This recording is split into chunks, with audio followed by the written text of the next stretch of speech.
నిమ్మకాయ దండలు నిలువెత్తు వేయంగా కుక్కీలం పగలు కుప్పూన లేవంగా నిమ్మకాయ దండలు నిలువెత్తు వేయంగా కుక్కీలం పగలు కుప్పూన లేవంగా కుక్క గులాలు వేసి సక్కాని పూజలు చూడు చూడు చూడు చూడు చూడు చూడు దుర్గమ్మ చూడు భక్తుల నడుమ భావాని చూడు చూడు చూడు దుర్గమ్మ చూడు భక్తుల నడుమ భావాని చూడు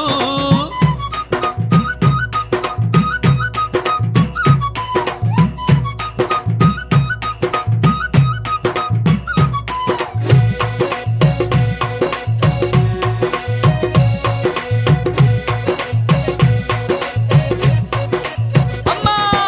బంగారు బిందెల్లా గంగ నీళ్లు తెచ్చి అమ్మా భవానికి అభిషేకం చేయంగా బంగారు బిందెల్లా గంగ నీళ్లు తెచ్చి అమ్మా భవానికి అభిషేకం చేయంగా చల్లాటి నీలాన్ని సంబరపడుతుంది చూడు